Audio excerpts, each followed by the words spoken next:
Hello, ladies and gentlemen, and welcome back to the Outcome Podcast with me, your host, Matt Schiff. Wow, what times we are living in at the moment with COVID virus quite literally taking over the world. People have been self-isolated, instructed to self-quarantine, spend a hell of a lot of time looking after their well-being and the well-being of those around them. It is a scary time. It is a time of uncertainty. And I guess the general atmosphere is one of sort of calm anxiousness. It's been fantastic to see people around the world joining forces in community and trying to provide an air and spirit of lightheartedness, as well as just togetherness, I guess, in certain areas, I think of the likes of Italy and seeing that of in the US. And also locally back home, I guess we've seen a lot of situations here in South Africa and in Cape Town where people are very positive, people are very open to helping out, and it isn't something that is completely brushed off, but it is something taken to heart, which most are concerned about.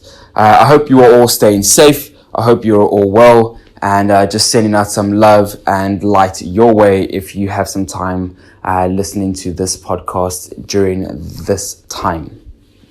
So much like last week, I thought that I would include a brief shout out to a few guests which I've had on the Outcome Podcast before, just to share some love and amplify a bit of the good work which they've been doing in a time of uncertainty like right now, that I thought would be great to refresh on.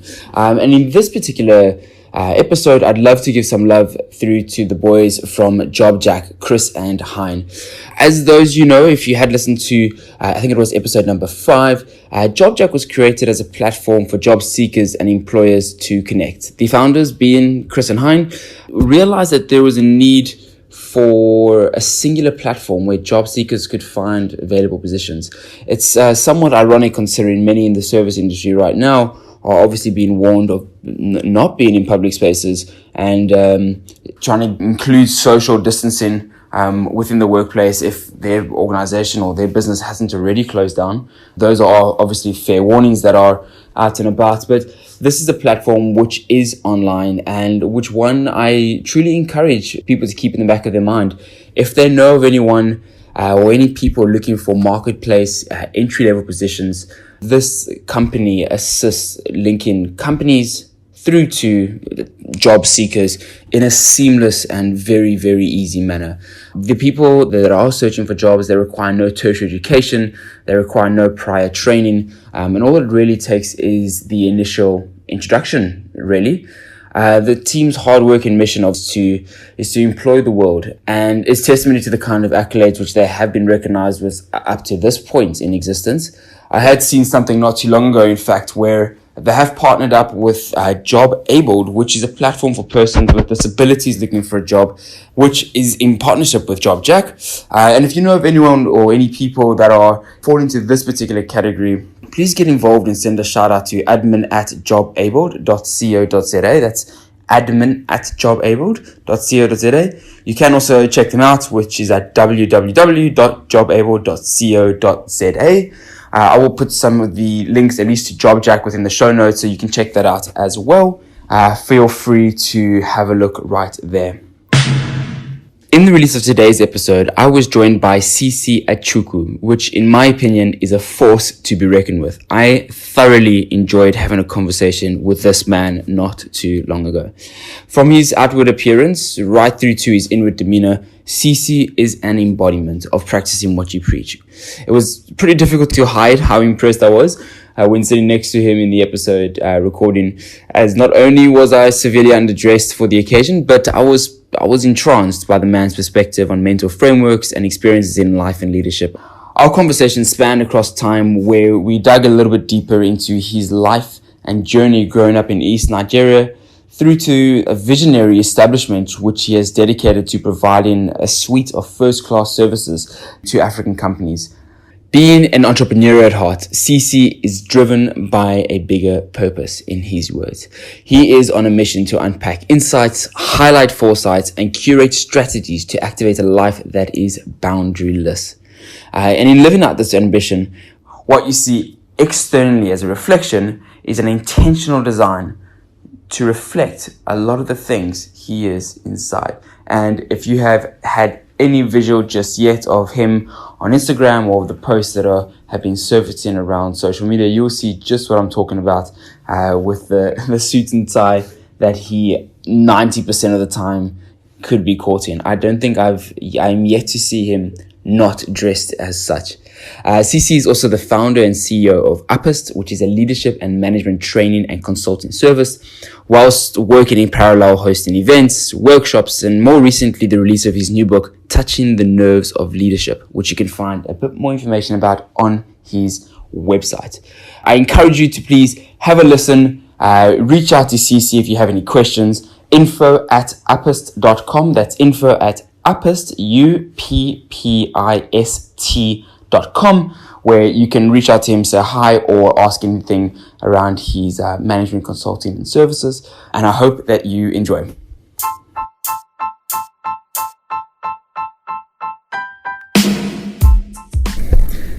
CC, good morning. Morning. Thank you so much for taking some time to join me on the Outcome Podcast.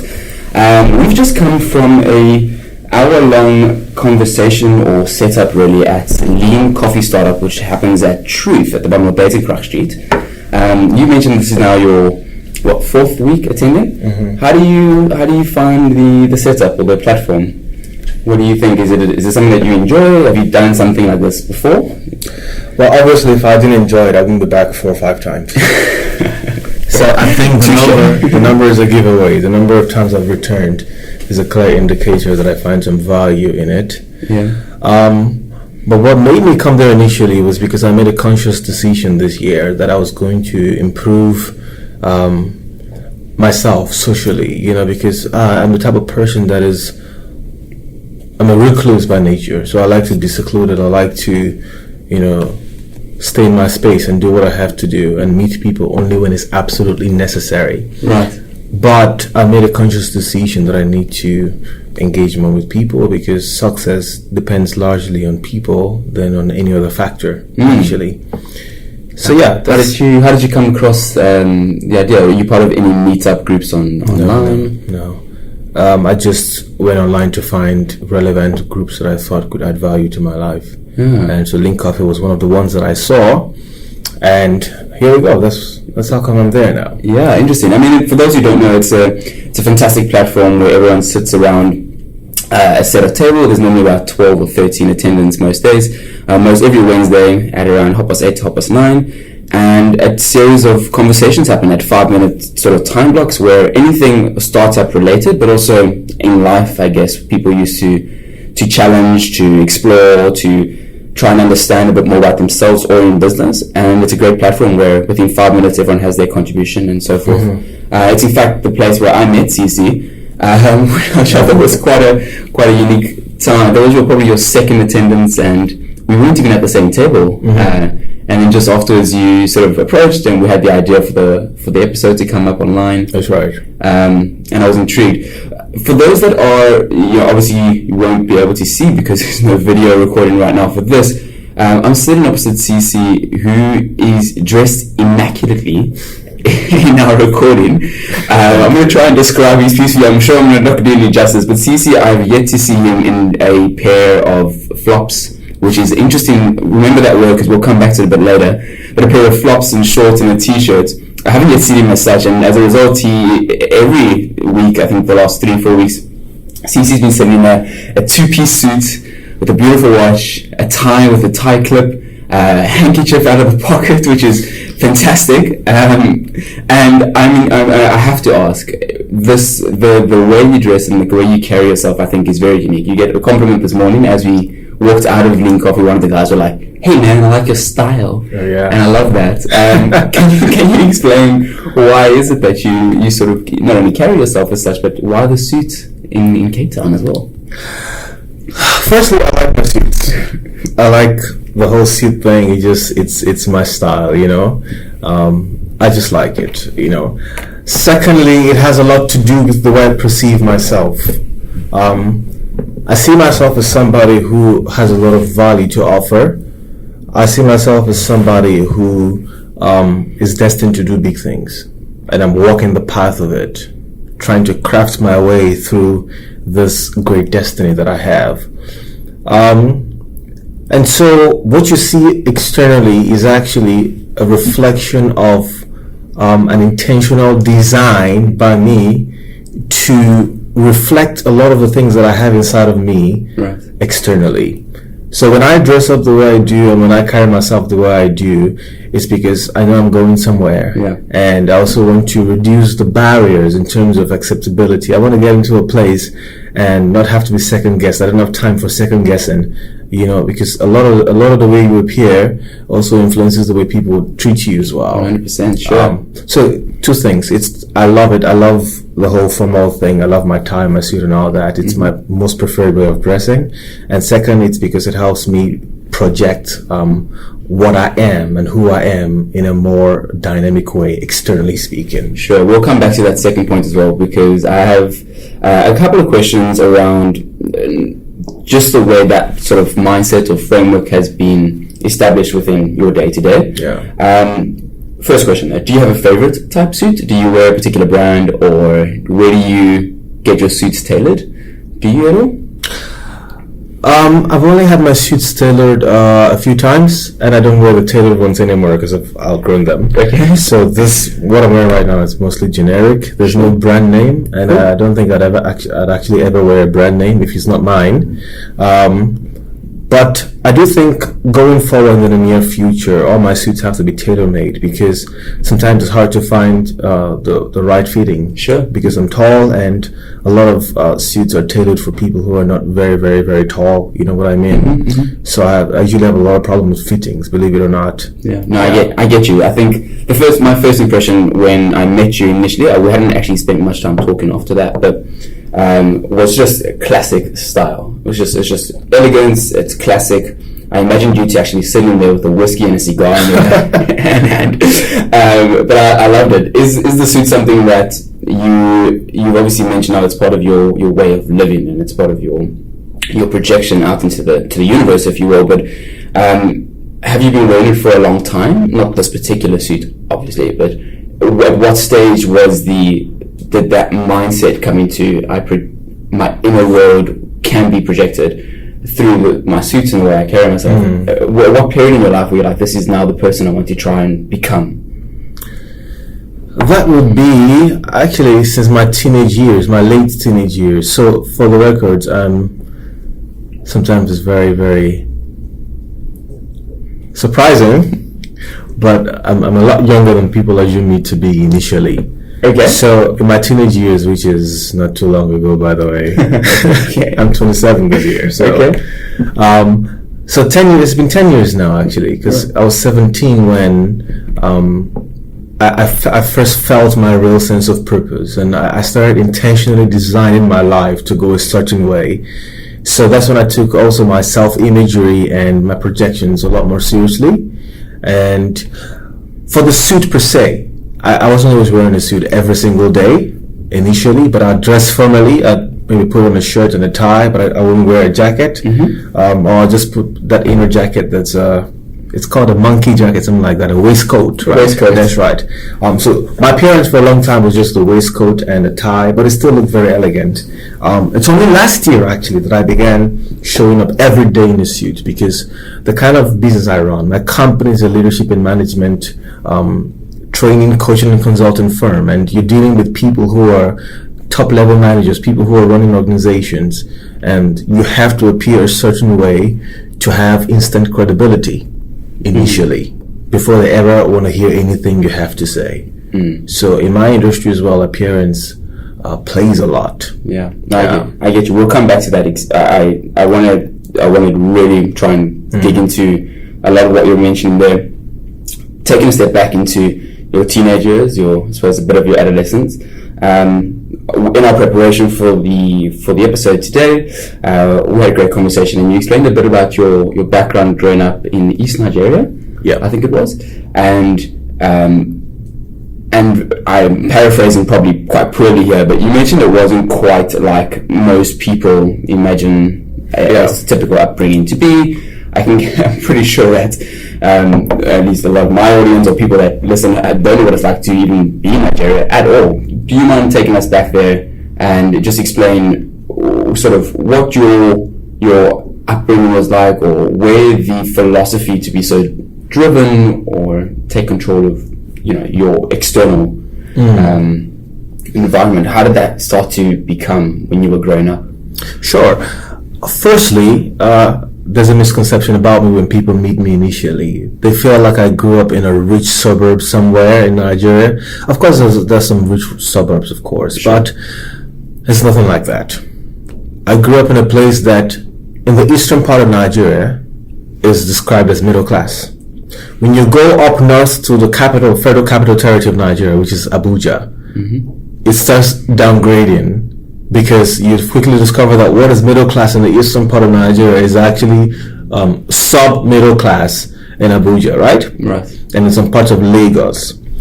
If you take it to Europe, for instance, and compare where I grew up to some parts of maybe London or Amsterdam, then I grew up in a ghetto. Right. Right? So the context of the nation also determines the language that's used in terms of social classing. So, but my external environment growing up played a huge role to what I am and what I'm becoming. And also my parents played the most significant role in my life. I had parents, thankfully to God, who helped me a lot in terms of forging the type of mindset that's necessary. And so my dad used to tell us at the time when we were a lot younger, he used to tell us, find your purpose, find why you were born here on earth. My dad used to love, and still does love, there's a gentleman called Dr. Miles Monroe. He's passed away now. And Miles Monroe was a motivational speaker, was not just a motivational speaker, he was also a leadership coach and leadership expert. And my dad loved him a lot. And so my dad drew a lot of inspiration from Dr. Miles Monroe, and my dad is also is an avid reader. He's also an author. He's written a couple of books as well. Right. So my dad would inspire us, be the best you can be. My mom as well would inspire us to dream bigger, to live bigger. My mom was the more realistic person. My dad was the dreamer. So I took both traits. It's healthy balance. Right. My mom would bring us back to earth. She'd be like, life is not a bed of roses. Things are going to be tough, but my dad is like, find your purpose, do this, do this, do this. Can you sorry to interrupt, can you like unpack that? Give us an example. What was it? Was it in school with your academics? Was there a particular extramural activity that he was pushing you in? Yeah, my dad had always wanted me to be a lawyer. Okay. And sadly, I never wanted to be a lawyer. To this day, my dad is still a bit disappointed that I didn't do law. But not exactly in the academic sense. It's also that it's in life in general. It was, you have to find why you were born. You have to find your purpose. You have to understand your design. You're not here by accident. That sort of thinking, Truthfully, I never took this thing seriously. Everything they said to me went in through one ear and escaped in the other. Right. But it was when I turned 17, I decided, C.C, you're not getting any younger, you're 17. I mean, at 17, I felt like I was 30, so right. At 17, and I was basically a kid. So I decided I am going to do something about finding my purpose. My dad had been saying this for years and years and years, and, one thing led to another, which is an entire process on its own. Sure. But what changed? Why? Well, I mean, you grew up with it, and at the age of 17, then the thought was to make that, to find your life's purpose in a way. And so began the dress code, and so began the way of being. Was there a particular moment that created this mindset shift, or did something happen where you're like, that's it, I can't, or I can, or it needs to change? What I'm about to say might sound very very out of touch with some people, but it's my truth, it's my story. So I also have a very, very deep spiritual foundation. My dad was also a preacher, so even while he was telling us do this and do that, behind the scene he was a preacher. Right. Still is. So it just happened one day I decided I wanted to get closer to God. I wanted to find out more about this God thing and find reality for myself. I'm tired of just accepting God because my parents say God is real and all that. So one day I decided to test it. I believe also in testing. There has to be empirical evidence for whatever theories you hold dearly to. So as crazy as it sounds, which is exactly what it's going to sound like, crazy. One day I just sat down in my room. I said, God, if you're real, walk into my room. Walk into my room. And I had a very sublime, deep spiritual encounter at that moment. That was the moment that changed my life. From that moment, I started having this deeper void within me that there's something more about my life. There's something I need to achieve. There's something that I was designed for. And so it was as though it was a validation and a confirmation of everything my parents had said to me prior to this time. And out of that spiritual experience I had with God grew this deep thirst, this deep desire to find out more about what is my future like. What am I going to be 10, 20, 30 years from now? And that began the process for me. And here I am today, taking the first steps towards this destiny that had been predestined for me. Sure. And a decade later, I'm sure there's been lots of trials, tribulations, experiences along the way. It reminds me, I'm not someone who is exceptionally spiritual. I find that there was a period in my life where, as a youngster, you're grasping for something. There's a need that is beyond your control that you're craving, and it's not necessarily a post-traumatic experience, or it's not necessarily a relationship that you're after, but there's that gratification that you're wanting, that exactly as you said, your life has a bigger purpose. And if I try and think personally, I've definitely flirted with my own religion. I've definitely floated in things like the law of attraction, obviously manifestations, and believing in those sort of things. And I think the point that you're touching on, which is why I like it so much, is there's this projection out there that there is more to what is perceived, and I find that exceptionally interesting in most people in general. It's often something that I'm trying to tease out in conversations, like, why do you do what you do? What makes you? Where's the drive, and what keeps you going in that way? And I guess what you're talking to speaks to exactly that sort of mindset. Excuse me if I'm paraphrasing incorrectly there. Do you believe in things like as such as well, like the power of manifestation or the power of the law of attraction? If not, is there another way that you perceive these terms or these ways of being?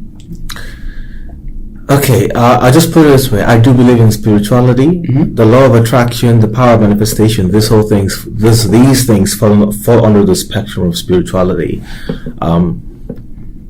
For me, I'm Christian. I believe in God and Jesus Christ, and But when it has to do with other spiritual experiments, it is going to be extremely naive to deny that there is such a thing as the power of attraction, because these spiritual laws do exist, right? And so you'd find that a lot of spiritual tendencies is to know and decipher the good from the bad, the good from the evil, what's right, what's wrong. So these things are there. The question is not, are they there or are they real? Because they are real. The question is, what is genuine and what is counterfeit? But quite frankly, when it comes to the law of attraction, I haven't quite explored it in its depth, so I'm not an expert in that field. I don't have any deep answers regarding the law of attraction and power of manifestation. I've heard about them, I've seen books on them, but I haven't quite studied them yet. Okay. Yeah. No, cool. Okay, so let's talk us through. So you've hit 17, and you've decided that your life has got a bit more, there has to be a bit more meaning to it. What happens next? Where do you go, and what is it that you're doing? After that experience I had, and when I began the quest of understanding what my life was about, it's been a delayering of several phases. So before this time, you gotta realize, before this time, I was deeply into music. I'm thinking to myself, I'm going to be the next Michael Jackson, because I'm thinking to myself, I'm going to sing around the world, I'm going to play music, I'm going to dance and all that, because that's pretty much what I was doing in my early teenage years. I was also writing songs as well. And so when I had this experience, I thought, you know what? Maybe now I'm going to rechannel that musical ambition towards serving God with it, starting this whole Christian pop music sort of thing. But then I quickly found out it wasn't that. You can tell inside of you when you just go in, of course. Next, I thought, okay, maybe I'm going to be a preacher just like my dad. And actually, for years, that's what I thought. I thought I was going to be a preacher, start a church, and win souls for the kingdom of God, and do church the traditional way. Except at the time, I already had a mindset. If I had to do something, it had to be the biggest and the best. At the time, I still had that mindset. If I'm going to get involved in something, it has to be the best of the best. That's hard to measure, though, when you talk about being the best. Sure. So I thought I was going to be a preacher, except that I'm not a preacher right now. And then came the phase of entrepreneurship, which I found to be right at the center of me. I wanted to add value to people's lives. I wanted to be able to change people's perspective. That has been the drive. I want to be able to bring a wealth of insights, of tools, of methodologies, of mental mind frames that can help you become the best version of yourself. That had always been the core internal driver. And I tried to do that with music. It just wasn't me. I tried to do that with preaching. I found that has its limitations. And now comes entrepreneurship. And I'm thinking, I can actually add value to people through their work. Because people, in general, have day jobs.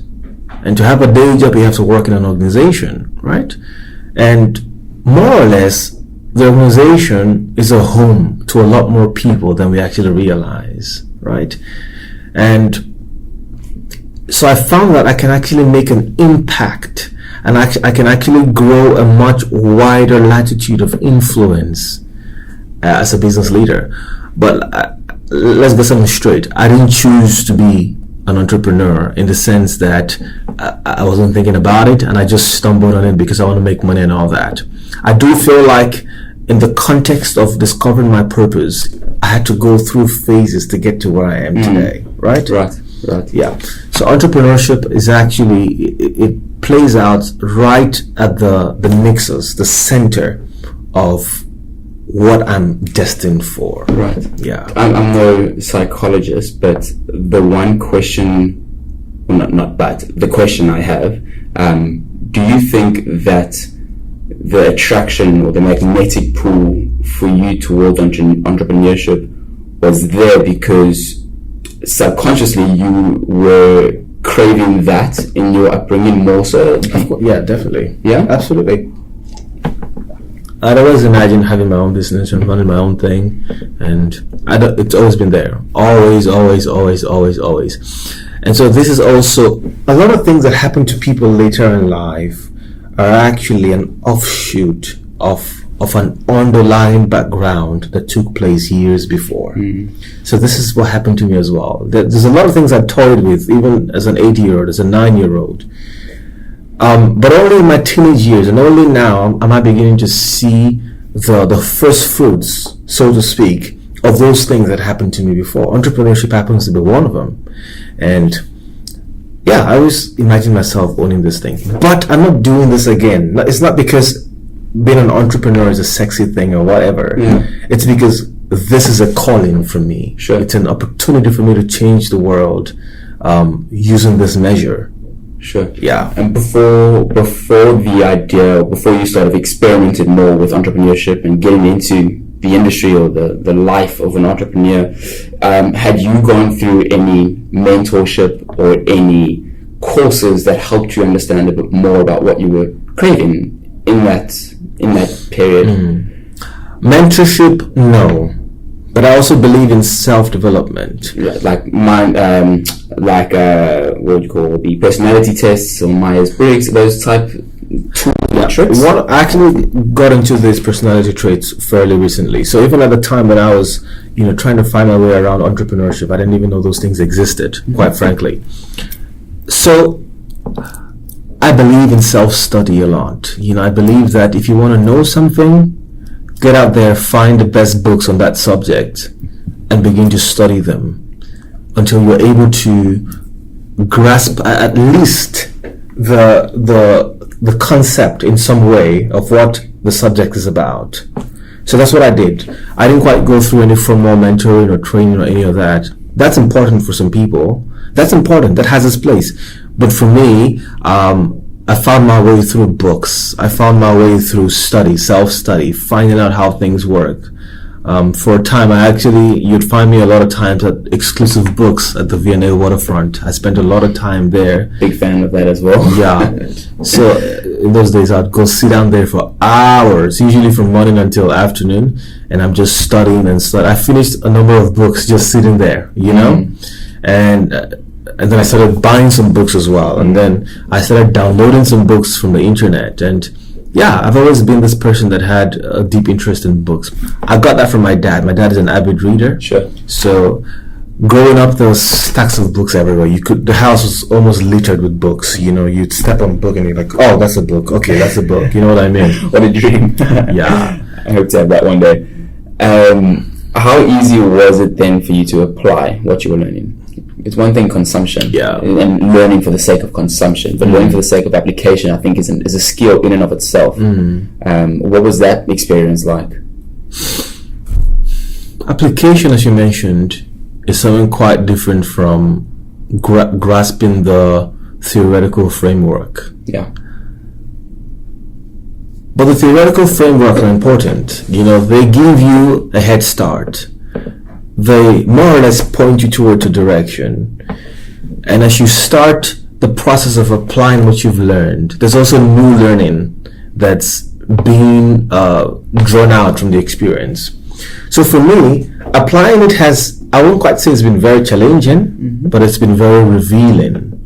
It's been revealing in the sense that as I try to apply what I've learned, I see that some of the theories I learned are not applicable anymore today, or some of the theories that I try to apply might not work for my industry. Can you give an example? When I started off with books like Robert Kiyosaki's books and Rich Dad Poor Dad and all that, which are very important. And so in books like that, you'd see the concept of use other people's money. It's called OPM. If you want to get into real estate, if you want to start a business, use other people's money. And also there are a couple of business books that talked about, you have to find a place to borrow money, raise funds to start a business. But I found out that won't work for me because I have no credibility at the time. I couldn't see anybody who was going to lend me money to start a business, but I had no experience in running a business. I knew that I had to do what is called the bootstrapping, starting with what you have. And I believe in that concept a lot. What do you have in your hand that you can use to get where you want to get to? So I started off with whatever little that I had, and I made mistakes with my own little money that I had, and I learned from the process, new learnings. That's why I said it's a process it's a revealing process. It's a revelationary process. And that's exactly what happened to me. I started off, I haven't borrowed any money to this date. I probably won't borrow money going forward until there's a right time for it. There's always a right time to borrow though. Borrowing is not out of the question, but for me, I knew that I couldn't start with borrowing. Believe me, I tried to. I quickly learned that credibility plays a huge role in borrowing. 100%. That's right. Is there a particular way in which you do your reflections? So maybe to rephrase that, you had these experiences, you used whatever little money you had to put into practical application what it was that you were learning theoretically, realized that you were quote unquote failing or it wasn't for you. What was that reflection process like? Do you journal? Are you a big reader as well? Is it something that you wrote about?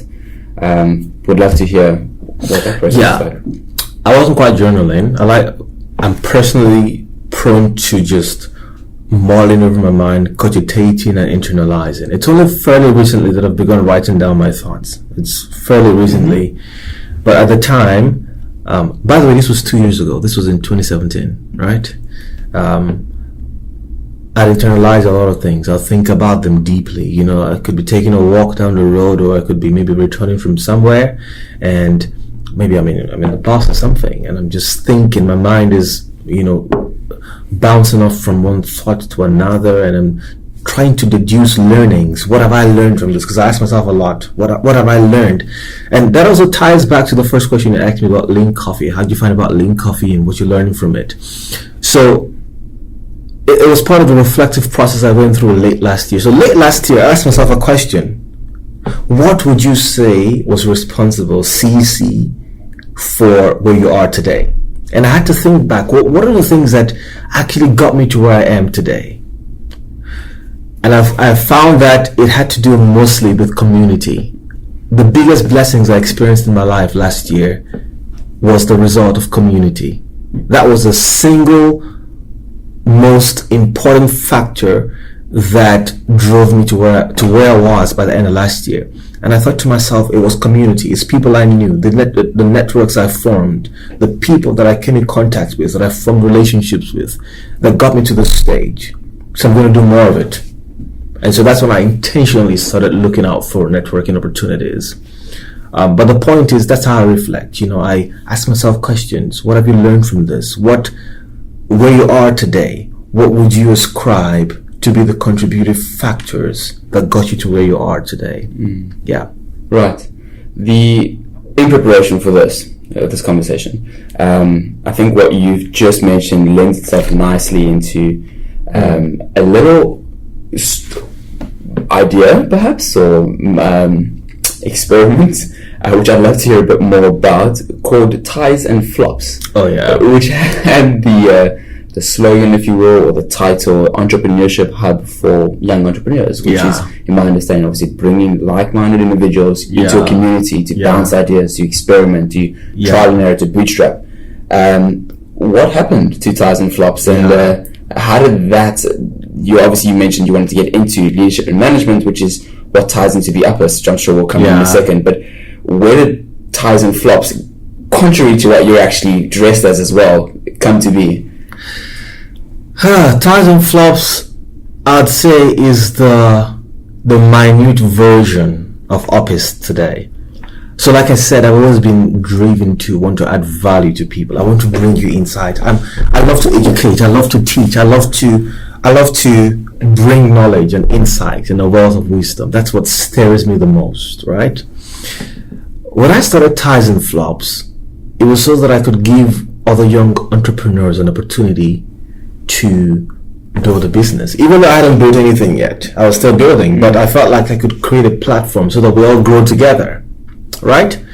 And we ran a couple of events, you know, and which was very successful. We had our room packed all the times that we ran these small events, because there's a lot of demand for it.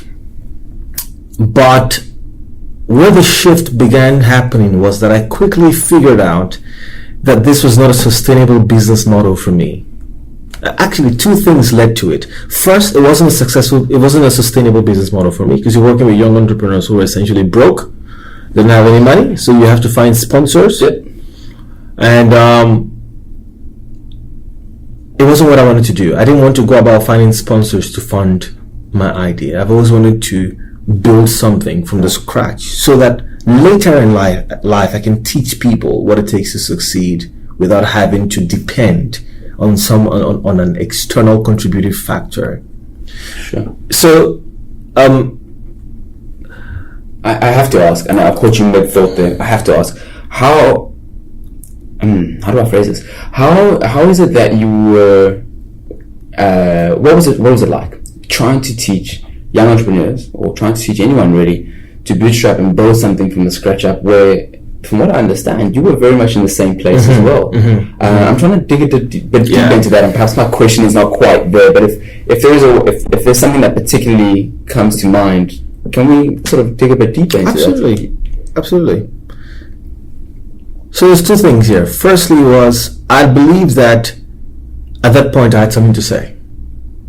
I didn't know everything it took to run a business. I still don't know. We're learning every day. We're still researching and learning what works and what doesn't work. But at that point, I knew I had something to offer. Whether it was very small, no matter how little it was, I had something to say. So I brought people together and I spoke. Initially, it was about, what is an entrepreneur? Why are you starting your business, that sort of thing. It wasn't anything with absolute tools and absolute methodologies and this is what you need to do. I was the wrong person to do that. So I also brought in a lot of guest speakers as well, people who were experts, who had run businesses to a certain level. For instance, we had a lady, she was a guest speaker at one of our small events. She had run this beautiful guest house somewhere in Gardens for 13 years, and before this time she had worked with some of the top companies in Africa, and she'd worked in New Zealand. She'd had this wide scope of knowledge. She had this breadth of insights spanning several decades of experience. And so she came in and she said this, and this is exactly what people needed to know at the time. Right. But I did have something to say. Right. So the first thing is that I felt like I had something to say, no matter how little. And then where I felt I ran really short, which was a lot, I brought in experts to teach these people, to say a few things that will move them to the next level. And how did you find those? How did you find those spaces? I mean, bringing together these people. Yeah. You obviously. By the sounds of things, you've had the ability to gather humans in an environment quite well and quite giftedly. But when you say that you had something to say, I know that a lot of the time, at least, there is an element of fear which stumps people in their spots, or just people just don't know what to do or what to say. Did you try to set up an environment where you knew that you would challenge yourself to say something? So like you would host an event about bootstrapping your business from a marketing perspective where you had some sort of experience in, as an example, or was it like, let's bring in something completely different, something I've never had an experience in, and then offer something within that moment? Yeah. First of all, realize that with entrepreneurship, I had never had any experience in entrepreneurship, and I was bringing people together to say a few things. But bringing people together didn't start with ties and flops. It's been there for years. Remember I said to you, I went through the whole preacher phase. Going through preacher phase, that's why I learned to bring people together. I went to do house evangelism. I rented halls and I got people together just to share the gospel. That's where I got the skill from. Right. But even before then, I'd been speaking since childhood. I'd always participated in debates at school. I'd always been the person that would speak out to speak in front of the class at the time. So I'd had this whole speaking thing starting since I was a kid, since I was maybe 7, 8, 9, and even younger. So in my teenage years now, I started actively bringing people together to share the gospel. I'd even started youth groups at 19. I had this youth group, and I was by far the youngest person there. The closest person my age was 26 at the time, and I was 19. And there's people there who were 30 and all that. And it was a youth group I formed. So I'd already started doing that. And so when I decided to go into entrepreneurship and talk about entrepreneurship, it was a brand new field for me. I'd never spoken about entrepreneurship. Prior to that time, I'd only been preaching the Bible, So now I had to learn a few things about entrepreneurship. But again, when I decided to go into a field, I want to learn all there is about it. So when I got into this, I started learning, I started reading, I started studying. And as I started studying, I started grasping a few key concepts. So it's essentially what I studied that I regurgitated back to the people, but I added my own flair to it, added my own uniqueness to it, because I understood those key things. And when I regurgitated them, it came out as though they were mine. Yeah. I think you answered that question perfectly from a poorly framed question. Thank you for that. That's exactly what I was trying to dig out, and I think you answered that fantastically. So prior to Uppist, I believe you ran a couple of either non-profits or for-profits. Is that tying to Ties and Flops as well, or were there any other ventures that you experimented with before? Yeah. Where you are now? So I just mentioned now I ran a youth group. A youth group, of course, yeah. Years ago. This was in 2013 or so. Yeah. And I also ran a small church group as well. Would you believe it? Okay. I would believe it. 4 years ago. Yeah. I started a church. Lord, thinking about it now, I mean. But we had a few people come around. I quickly figured this is not me at all. Okay. As much as I love the Lord, which I do, by the way, that wasn't me. It just wasn't me. I knew there was more. There was more. There was a bigger way to reach these people. So yeah, that's just what it was. Would you attribute any pivotal changes, any change in life directions to failures, quote unquote? Would you coin any of those moments where you were like, this is not what I want to do? Did you ever see it as a form of failure, or was it more like a, as you say, it's not for me, let's figure out what the next thing is or was? Yeah. Before I go to ties and flops, let me just tell you this. I'd started a few other small ventures for profit that didn't work. I started a promotions company.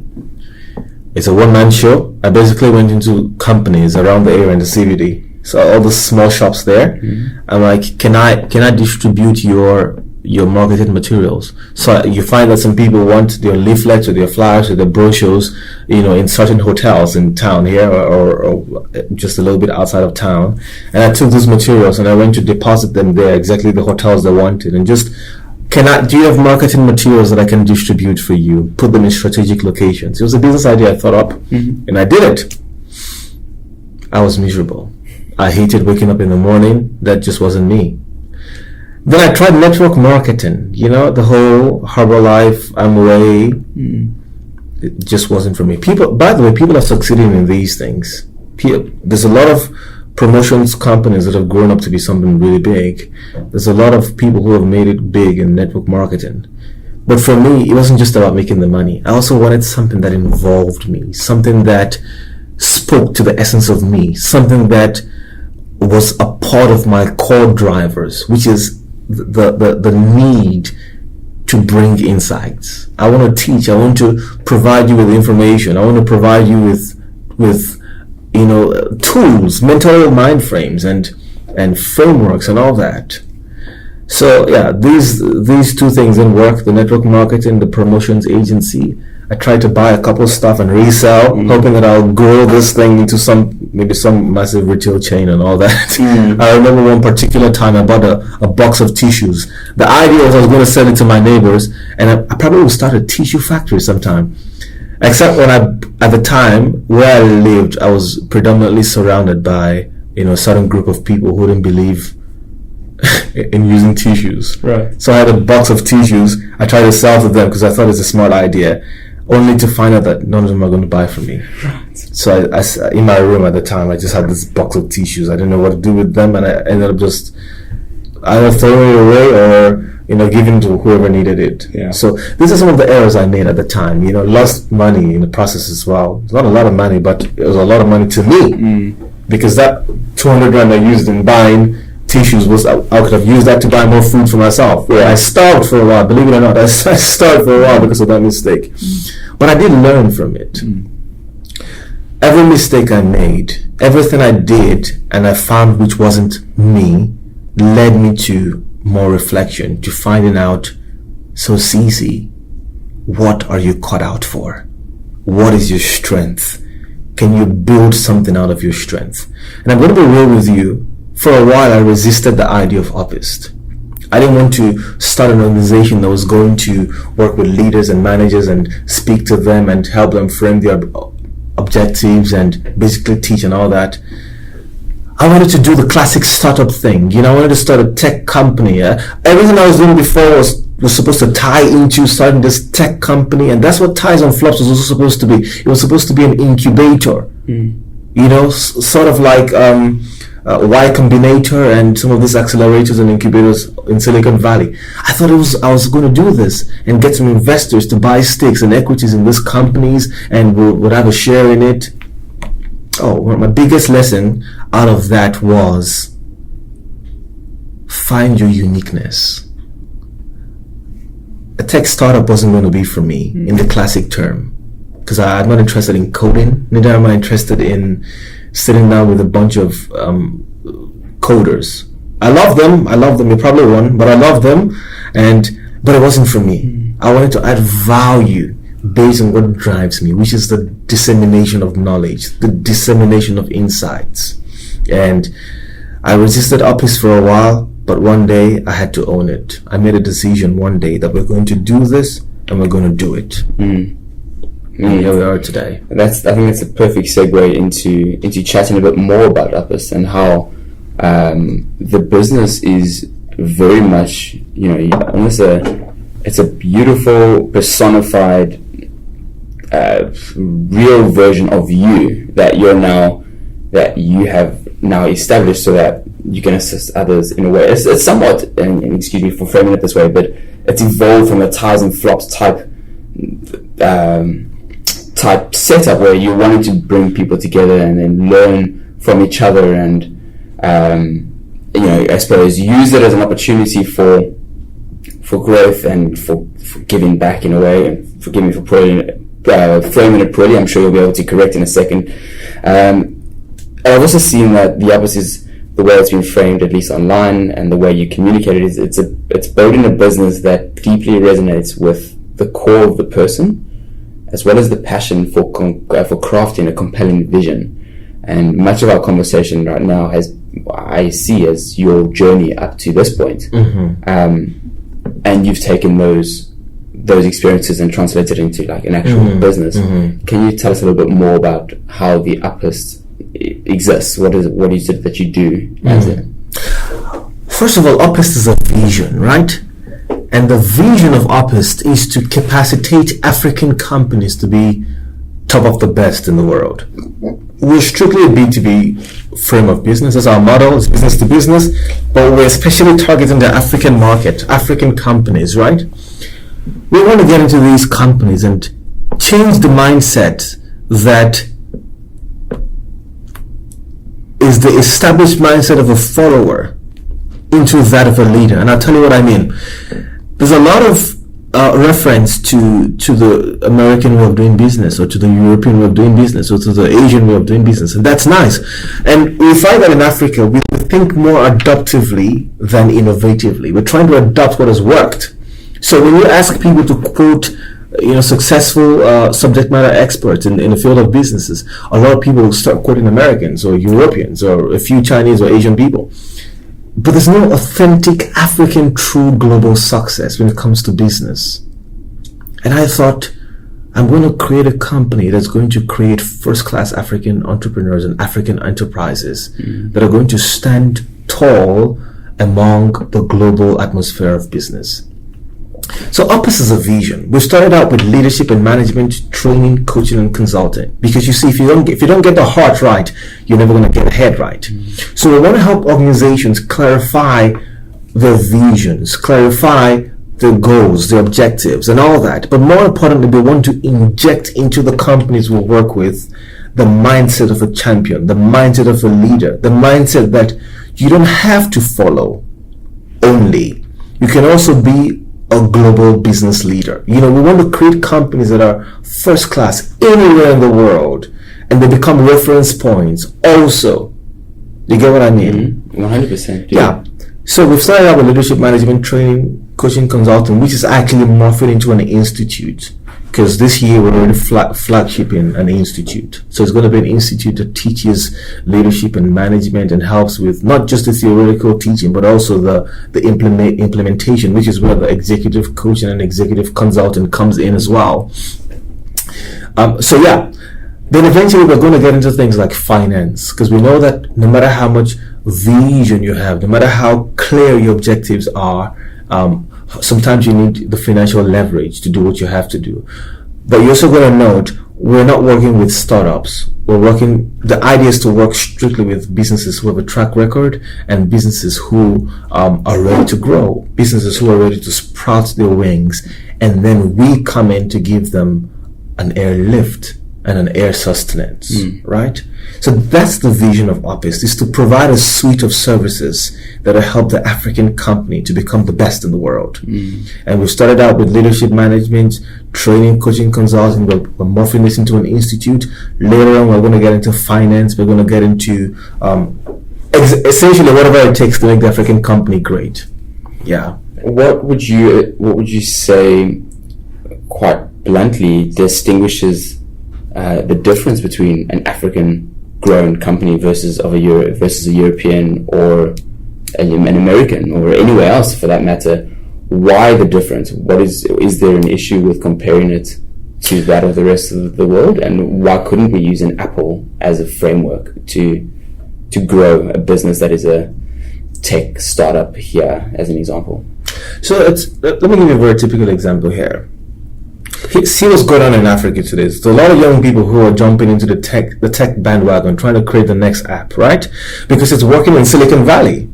You know, that's a first world nation, the United States of America and some parts of Europe. So when they create an app for something, there's already the basic underlying infrastructure to carry out the essential functionality of the app, right? Now come home to Africa. You have a lot of young people who are living in substandard areas, right? Who are living in informal settlements, who can't even afford the next meal, who don't have good roads, for instance, right? That's a typical African nation. A lot of roads are not good, right? And they're creating an app. There's nothing wrong with creating an app. The question is there the underlying infrastructure to make that app function as it should? And so, for instance, Uber is an enterprise, a multi-million-dollar business or multi-billion-dollar valuated business, right? But without good roads, Uber is useless. If there are no paved roads, Uber is useless because cars need to function on roads. And so when you come to Africa, for instance, someone is creating the next ride-share app, right? Trying to compete with Uber in America or in Europe. But we don't even have the necessary roads. I mean, go to other African nations, for God's sake. Uber, you say I'm creating an Uber. Where's the road is going to run on? And within Uber's business model, you see that they have a selective kind of cars they work with. It has to be new cars and all that for sustainability. You don't want a car you're going to get into today and next week is breaking down and all that for sustainability, right? The current existing roads in Africa can support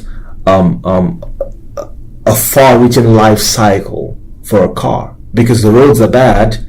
Once the car starts driving on bad roads, it starts developing faults, and the car has to constantly be in a mechanic or in a car fix shop. You see what I mean? So there has to be the underlying technological base or infrastructural base, rather, to support the whole app thing. Now, of course, some are necessary even today, but you can see the difference here. So, building the African business, building the African company has to first of all take into context its current circumstances, right? What do we need today? What is authentic to us? What can we do to improve ourselves here in Africa today? So instead of adopting the American ways of doing things, and of course some things need to be adopted. We can't live in isolation. Even the Americans a lot of times adopted the Japanese business models. Sure. But authentically, Africa has a story to tell. Africa has a potential it hasn't risen up to. In fact, which is the biggest one for me, is that our potential has been stifled because we're trying to be like somebody else. Sure. To play devil's advocate, if you look at a context like South Africa, if you look at even more of a context, to narrow in further that of Cape Town, where we're based, and it goes without saying, compare that of Cape Town to that of Europe, certain parts of the province, certain parts of Southern Africa as well can be compared and are on par with, the bigger cities have paved roads, the cities have infrastructure, although the context within those cities might vary. The environment is such that it lends itself to have the ability to create like a Europe or a United States. So I guess the question there is, what are the themes? What are the things that you're moving away from, perhaps app development or software? But what are the things that Africans then need if we're in an environment that we're mixed with both. We have just outside of Cape Town areas that are not quite, as you say, they're substandard, and then you have the city that is developed and everything's sort of fully functioning, bar the odd load shedding. What are the kind of frameworks you're teaching them that distinguishes us differently from that of a first world nation? At this point, I'm mostly interested in harnessing the integral potential that is in the African, that is stifled because of adoption, because of an overly leaning towards adopting. So it's very easy to bring this and bring this and bring this and add without thinking for yourself. It's very easy to adopt mindsets and frameworks without thinking for yourself.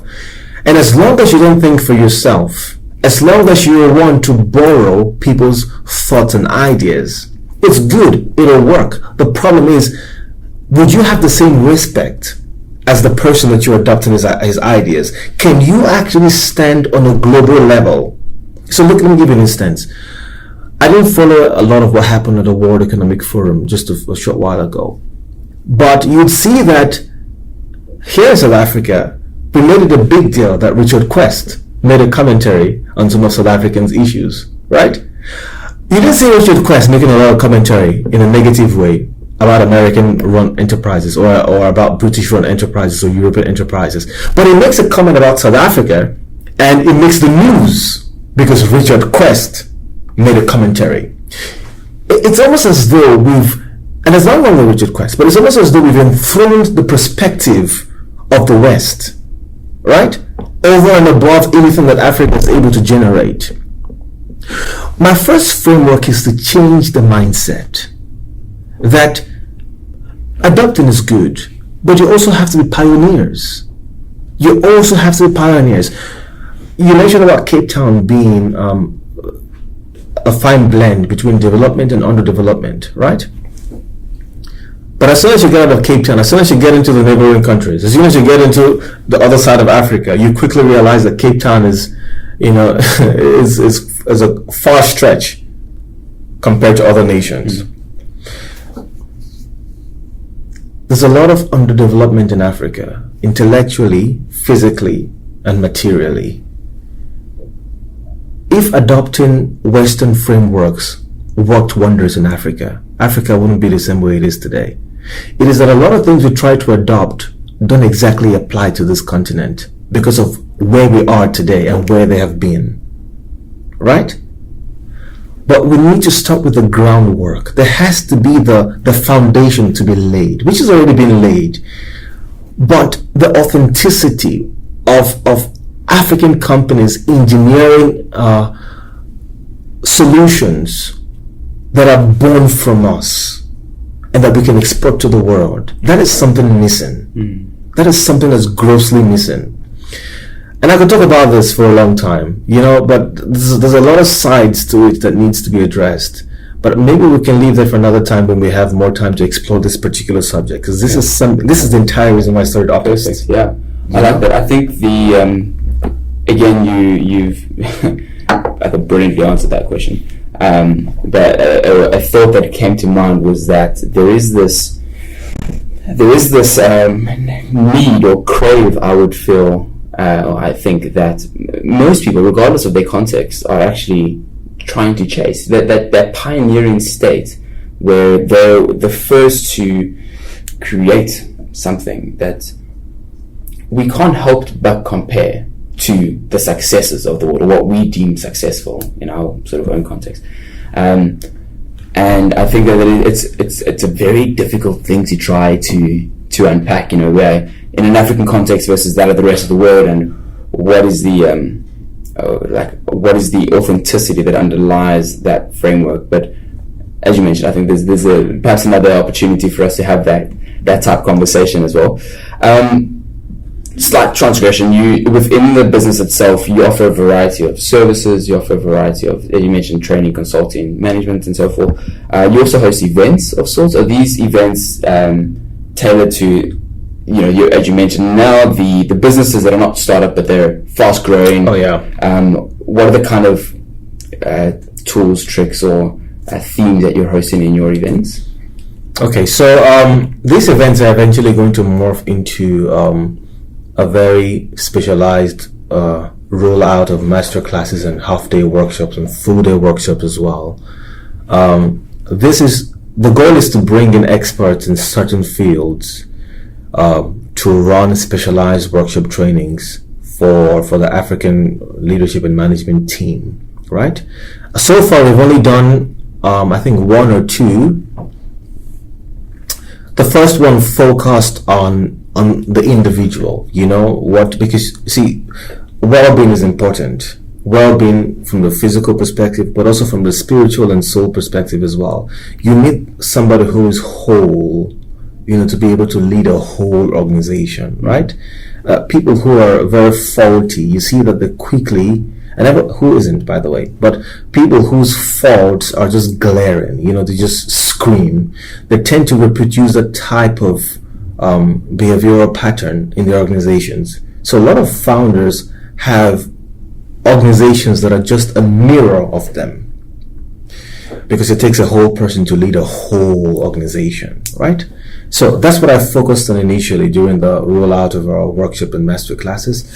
But we're spreading now into specialized workshops, specialized master classes, where we'll get people who are good at several specific areas, maybe subjects like, what does it take to make a team work? There's all these things about agile coaching, and there's also all those things about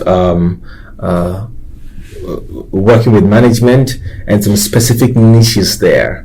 So we want to find experts. We're already partnering with them. So sometime in March, April, we're going to fully commence, and all these things are going to eventually evolve into the Uppist Institute, right? Where we are disseminating a range of well-researched insights that can help the African company truly become first class. Awesome. That's what Uppist exists for, to make the African company first class. Yeah. How do people get in touch with you to book for those events or master classes, or just to simply have a conversation? What's the best way for them to reach out? Initially, we advertise on social media. Naturally, yeah. But we're also upping our marketing game as well. So we're trying to experiment now with a lot of content marketing.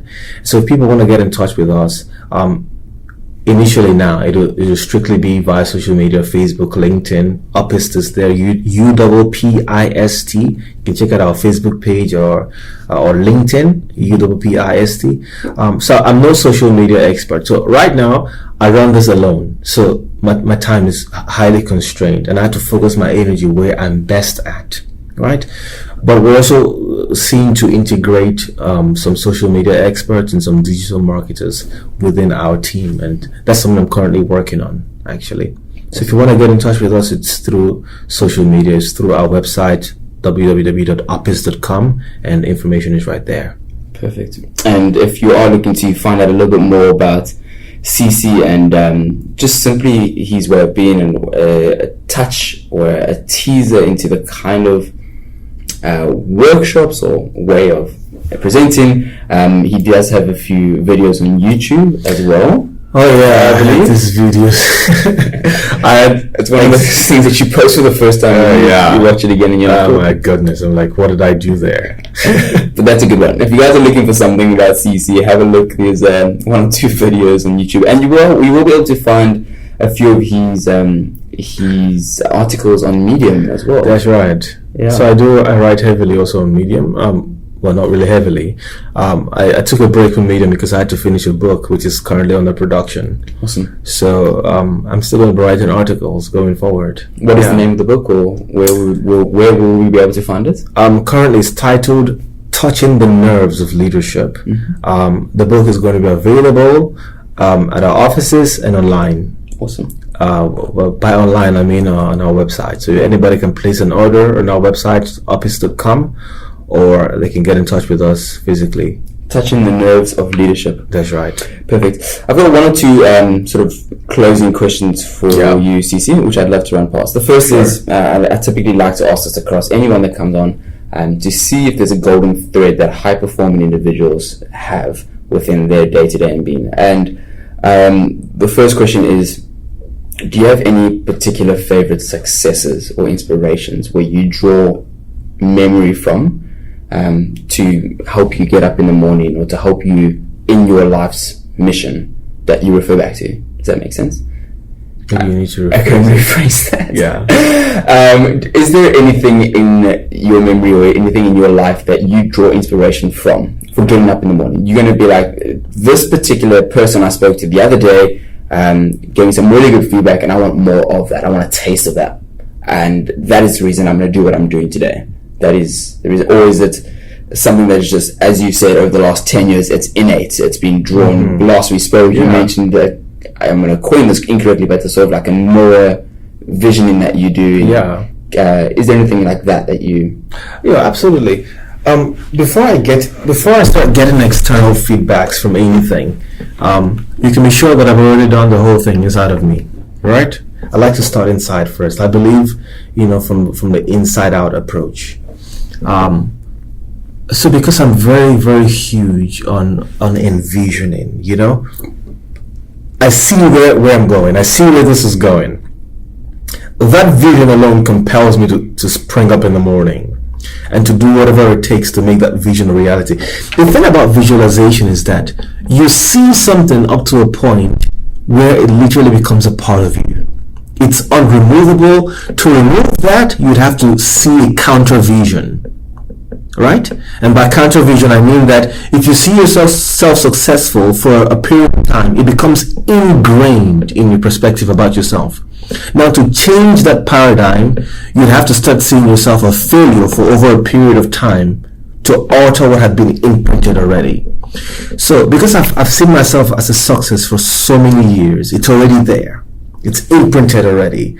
And so, that inner pool springs me up in the morning. So it's hard for me to say that I'm discouraged and I'm not going to go on anymore. That is impossible for me to do, because I've already seen this thing, and because I've seen it, it's a part of me now.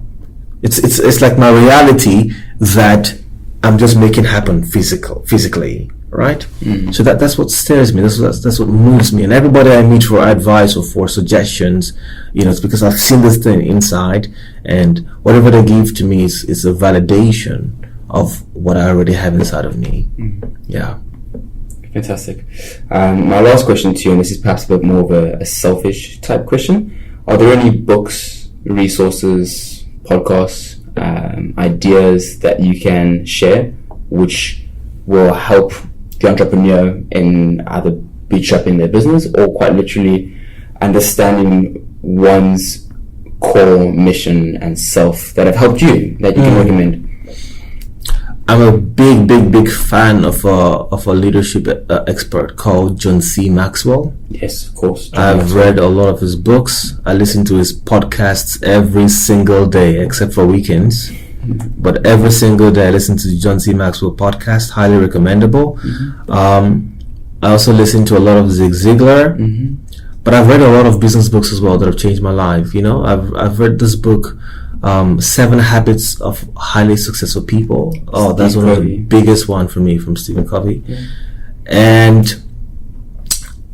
Peter Drucker. I love Peter Drucker a lot. I've read a lot of management and leadership books from Peter Drucker, The Effective Executive, Management, 5 Questions with Peter Drucker, and I still have a lot of Peter Drucker's books I haven't even opened yet. I'm still yet to open them.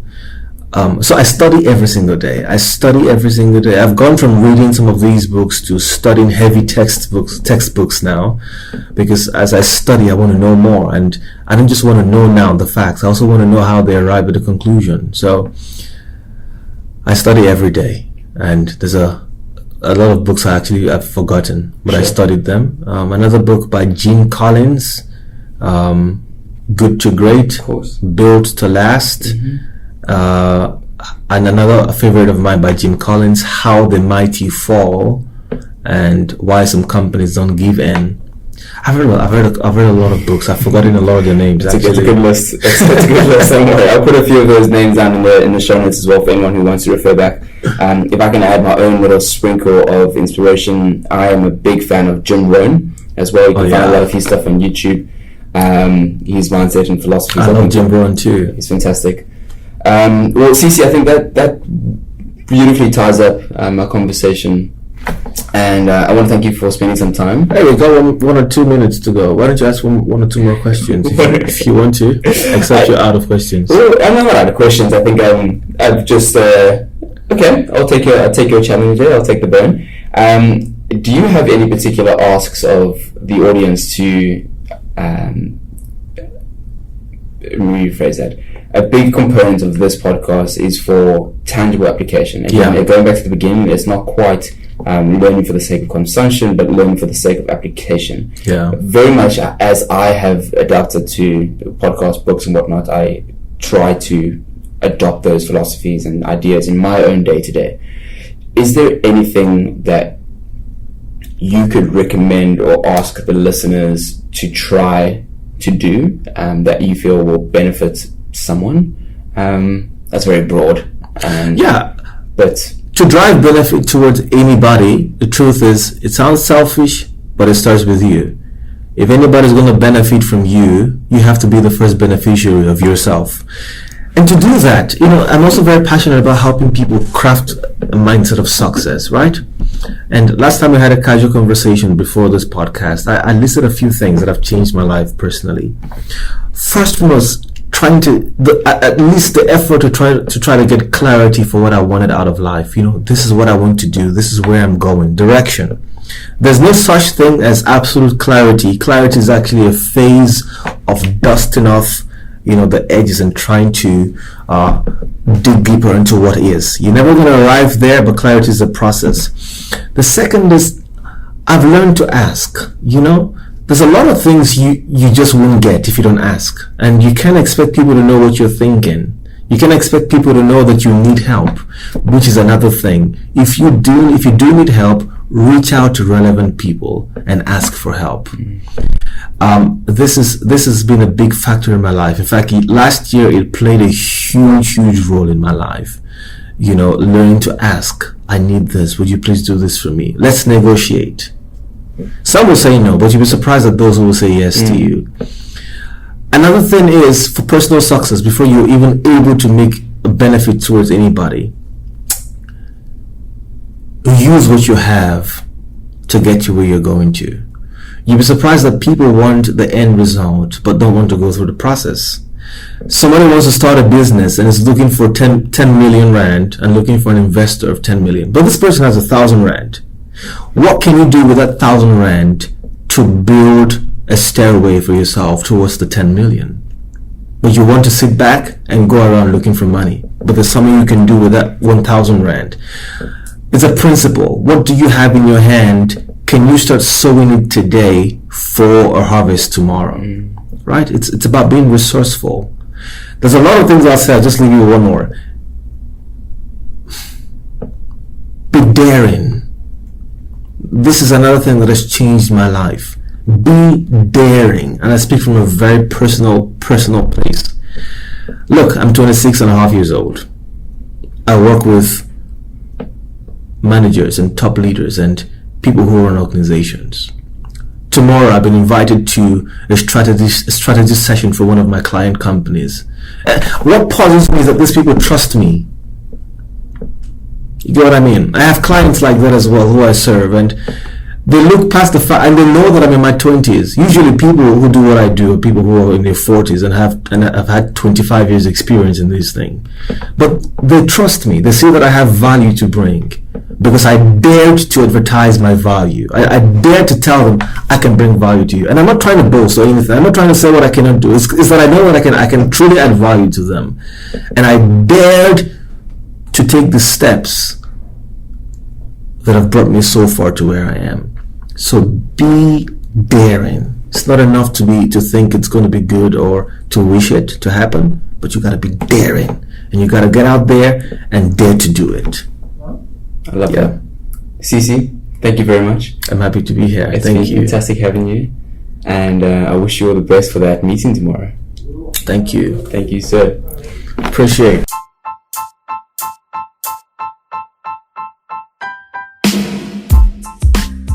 Hey guys, Matt here again. Just before you run off, thank you for lending me your ears and tuning in once again.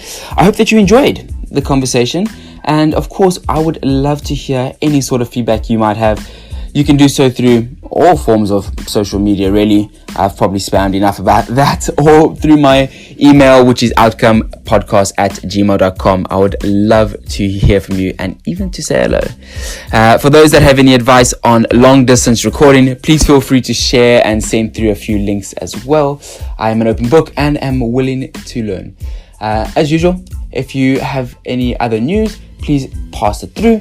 And if you haven't yet subscribed or shared the podcast via the very many links that you could potentially find it on, I encourage you to do so too. Looking forward to hearing from you, and until then, cheers.